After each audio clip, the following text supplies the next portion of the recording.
우리가 이어서 오늘도 마태복음 5장 6절과 7절과 8절 세 절을 읽습니다. 같이 읽습니다. 시작. 의에 줄이고 목마른 자는 복이 있나니 그들이 배부를 것이며 긍휼히 여기는 자는 복이 있나니 그들이 긍휼히 여김을 받을 것이며 마음이 청결한 자는 복이 있나니 그들이 하나님을 볼 것이며. 세 절만 읽습니다. 목요일마다 예수님의 산상복음의 말씀을 전합니다. 그래서 오늘 두 번째, 나는 행복합니다. 자, 옆 사람에게 한번 물어보세요. 당신은 행복하십니까?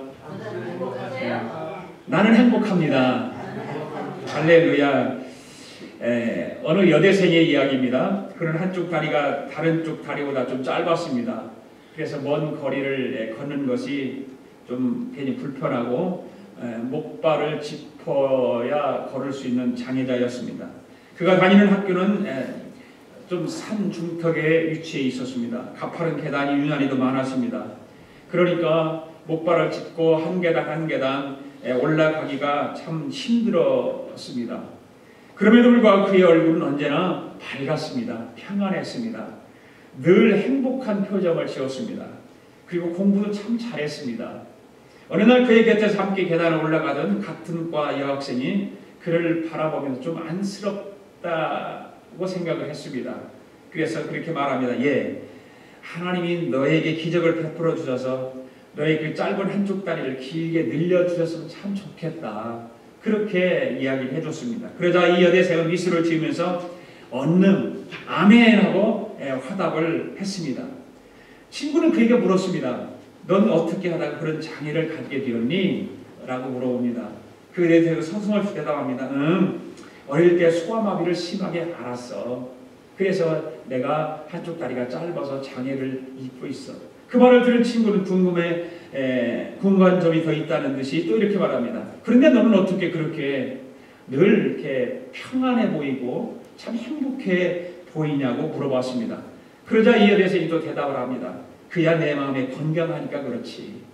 내 마음이 건강하니까 그렇지. 내 몸에 장애가 있다고 해서 내 마음마저도 병드는 것은 아니잖아. 내 마음이 건강해.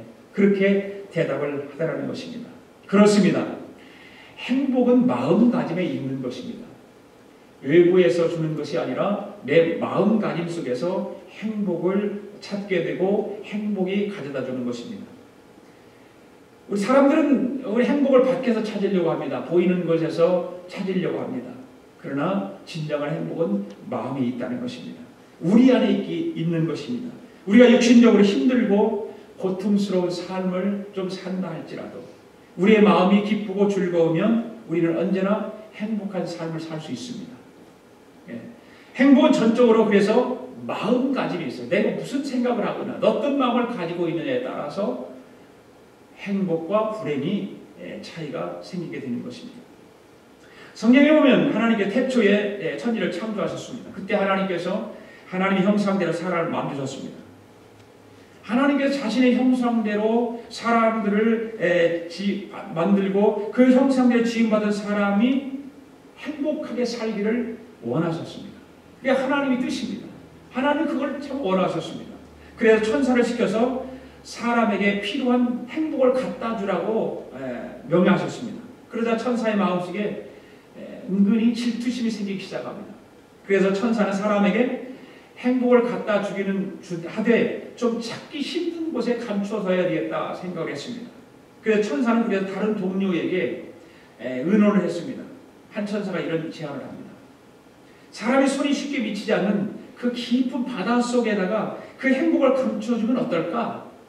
이렇게 이야기합니다. 그러자 다른 천사가 고개를 흔들면서 이렇게 말합니다. 아니야. 사람들은 워낙 재주가 많아서 그 정도로 쉽게 찾아낼 거야. 그 아무리 바다 깊은 속이라도 그 속에서 사람들은 찾아낼 거야. 또 한 천사가 이런 제안을 합니다. 그러면 높은 산 꼭대기에 사람이 원하는 행복을 올려놓으면 어떨까? 그 높은 산 꼭대기에 올려놓으면 사람들이 못 올라가지 않을까? 그 의견에도 대해서 반대가 있었습니다. 그것도 좋지 않아. 사람들은 워낙 모험심이 많아서 아무리 산 꼭대기에 갖다 놓는다 할지라도 그 모험심 때문에 그걸 찾고 말 거야. 천사들이 모여서 일이 국리를 하고 저런 국리를 끝에 드디어 결론을 내렸습니다. 어떤 결론을 내렸냐면 사람은 그저 자기의 머리와 재주만 믿고 설치기를 좋아하니까 그러니까 그에게 가장 가까운 자신의 마음속에 행복을 묻어두자는 것이었습니다. 깊은 마음속에 행복을 묻어두자는 것이었습니다. 그러면 오히려 쉽게 찾아내지 못할 것이라는 결론을 내린 것입니다. 그래서 천사는 행복을 사람 마음속에 묻어두었다는 것입니다. 사람 마음속에 행복이 있다는 것이죠. 네. 사람들은 대개 주변의 의견에 따라서 행복이 좌우되는 것처럼 말을 하고 생각을 합니다. 그래서 환경을 더 어떻게 하면 좀 낮게 개선하기 위해서 발붙이고 있습니다. 그런데 실제는 행복이라고 하는 것은 그런 어떤 환경에 있지 않다는 것입니다. 전적으로 내 마음가짐이 있다는 것입니다.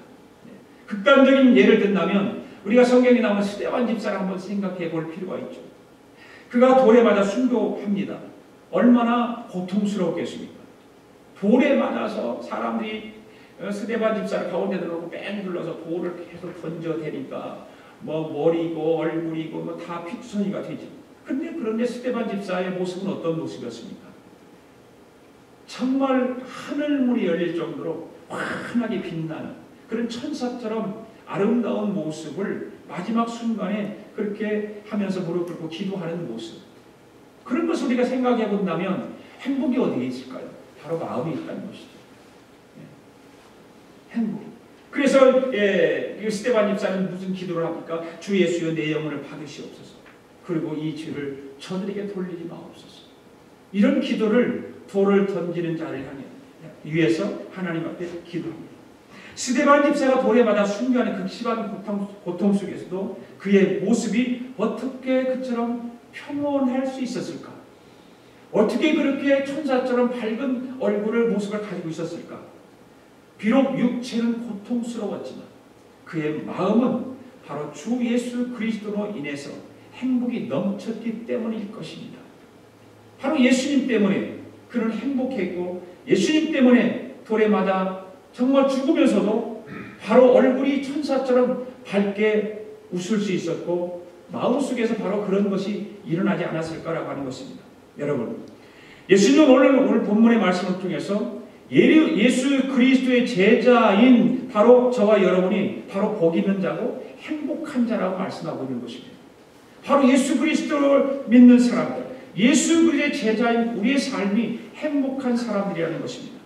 그래서 오늘 예수님의 말씀을 통해서 예수님의 제자된 우리들이 얼마나 행복한 사람인가를 다시 한번 깨닫게 되기를 바랍니다. 하나님 그 자녀된 우리들이 행복하게 살기를 원하십니다. 믿습니까? 행복하게 살기를 원하십니다. 하나님은 늘 우리가 행복하게 살기를 원해요. 복 있는 사람이 되기를 원합니다. 날마다 그래서 매순간마다 예수 그리스도 안에서 행복에 넘치는 삶을 살아가는 우리 모두가 되어야 될 줄로 믿습니다. 왜요? 바로 하나님이 그 바라심이 있기 때문에, 하나님이 원하시고 계시기 때문에 행복한 삶을 살아가야 됩니다. 지난주에는 첫째 복, 둘째 복, 셋째 복 말씀을 드렸죠. 오늘은 네 번째 복, 다섯째 복, 여섯째 복을 함께 살펴보면서 하나님이 베푸시는 은혜를 받고자 합니다. 여러분 행복하십니까? 왜 행복하십니까? 첫째로 우리를 만족케 하시기 때문에 행복한 것입니다. 하나님 우리를 만족케 하십니다. 자, 6절 말씀 읽습니다. 시작. 의에 줄이고 몸가는 자는 복이 있나니 그들이 배부를 것이며. 바로 우리를 만족케 하시는 하나님이신 것을 말하고 있죠. 뭐가 만족합니까? 의에 줄이고 목마른 자는 배부를 것이다. 바로 만족케 하시는 하나님. 예수 믿는 저희들에게 만족하게 하시기 때문에 우리는 행복한 것입니다. 또한 시편 23편 1절 2절 말씀에 오면 여호와는 나의 목자시니 내가 부족함이 없으리로다. 그가 나를 푸른 초장에 누우시며 잔잔한 물가로 인도하시는다. 이런 말씀이 있죠. 바로 하나님이 우리의 선한 목자가 되셔서 우리를 푸른 초장으로 쉴만한 물가로 인도해 주셨지요. 지금도 인도해 주시고 앞으로도 인도해 주실 것이고 지금까지도 인도해 주셨습니다. 그렇죠? 물론 경우에 따라서 그대로는 우리를 사망에 음침한 골짜기를 인도하실 때도 있었을 거예요. 그거는 왜 그랬을까? 그것은 우리가 푸른 초장 쉴만한 물가로 나아가는 지름길이 되기 때문에 때로는 우리로 하여금 사망의 음침한 골짜기로 인도하셔서 우리를 깨닫게 하고 다시 믿음을 회복하게 만들고 신앙을 회복하게 만드는 것입니다. 바로 그런 것입니다. 푸른 초장 쉴 만한 물가로 인도하기 위해서입니다. 우리는 하나님의 은혜로 부족함이 없는 삶, 그 다음에 또 만족한 삶을 누리면서 살아가는 사람들인 것을 믿습니다. 할렐루야. 그래서 우리는 나는 행복한 사람입니다. 바로 우리는 행복한 사람인 것입니다. 다른 것이 행복한 것이 아닙니다. 바로 구약시대 때에 이스라엘 백성들이 광야에 있을 때를 한번 우리가 생각해 봅시다. 그들이 드릴 때는 어떻게 했습니까? 하나님께서 하늘에서 만나를 내려서 먹이셨습니다. 그들이 목말라 할 때는 반석을 깨서 물을 마시게 했습니다. 생수가 솟아나게 했습니다. 그리고 가란 목을 그래 축여 주셨습니다. 그렇듯이 하나님은 우리가 줄일 때 먹게 하시고 또 우리가 목마를 때 마시게 하시는 것입니다. 바로 의에 줄이고 목마른 자는 복이 있다. 저희가 배부를 것입니다. 바로 우리의 모든 욕구를 하나님이 채워주신다는 사실입니다. 그러나 사실 우리가 행복한 이유는 다른 데 있죠. 예수님 오늘 본문에서 말하고 있는 것이 뭡니까? 의에 줄이고 목마른 자. 우리는 배부름에 대해서는 우리 육체적인 배부름에만 생각하지만 사실은 예수님께서 말씀하시는 것은 의에 줄이고 목마른 자라고 말하고 있습니다. 어떤 사람이 행복한 사람이나 진짜로 행복한 사람은 의에 줄이고 목마른 사람이 행복하다라고 말씀하고 있습니다. 세상 사람들은 세상의 것만 찾습니다. 세상적인 것에만 줄이고 목말라 합니다. 그러나 진짜 우리가 정말 예수 그리스도 안에서 우리가 생각해 본다면 예수 그리스도 안에서 살아가는 사람들은 의에 줄이고 목마른 자들인 것입니다. 늘 예수 믿는 사람은 그런 의에 줄이고 목마름에 정말 우리가 간구해야 되고 그 목마름을 통해서 하나님의 은혜를 받아야 되는 것입니다. 우리의 육신이 줄이고 목마르다는 것은 살아있다는 증거입니다. 그렇죠. 육신이 목마르고 육신이 줄이다고 하는 것은 살아있다는 증거입니다. 죽은 사람이 육신이 배부름을 원합니까? 죽은 사람이 육신에 목마름이 있습니까? 없잖아요. 마찬가지입니다. 죽은 사람이 그 목마르고 줄이는 것 마찬가지로 우리 영도 마찬가지입니다. 살아있는 영은 의에 줄이고 목마를 수밖에 없다고 말입니다. 정말 내 안에 예수님이 계시고 예수님으로 하여금 내 삶이 축복받기를 원한다면 그 삶은 살아있는 영을 소유한 사람이기 때문에 항상 의에 줄이고 목말할 수밖에 없는 것입니다. 바로 우리가 그런 삶을 살아가야 되는 것입니다. 예수 그리스도 안에서 저 예수님께서 산상복음을 통해서 우리에게 말씀하시는 그 귀한 말씀, 우리가 어떻게 생각하면 이게 도대체가 우리에게 맞지 않는 말씀 같고 우리에게 해당되지 않는 말씀 같고 우리는 과연 이 말씀을 어떻게 따라갈 것인가를 생각할 수밖에 없는 그런 말씀이지만 깊이 그 말씀을 묵상하면 그 의에 줄이고 목말라야 하는 사람들이 바로 우리들이라고 하는 것이죠. 예수 믿는 사람, 예수 안에서 거듭난 사람. 바로 예수님 말씀하시는 의는 예수 그리스도를 통해서 우리에게 주어지는 하나님의 의를 가리키고 있는 것입니다. 하나님의 바로 그 하나님의 의는 뭘까요? 너희는 먼저 그 나라와 그 의를 구하라.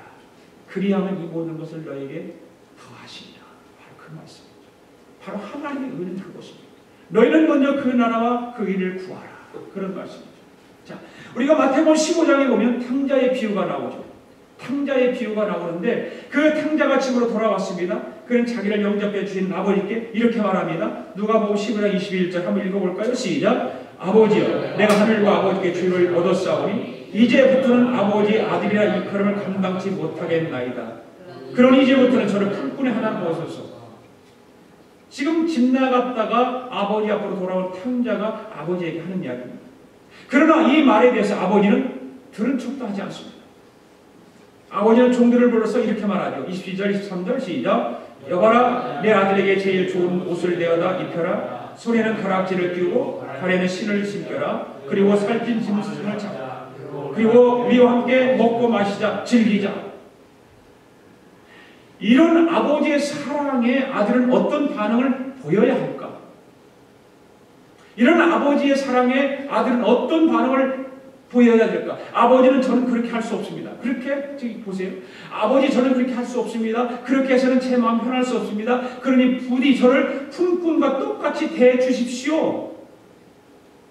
그러면서 더 누더기 옷을 그대로 입고서 장도 요양간에 가서 자는 것이 옳을까요? 나는 품꾼으로밖에 있을 수 없습니까?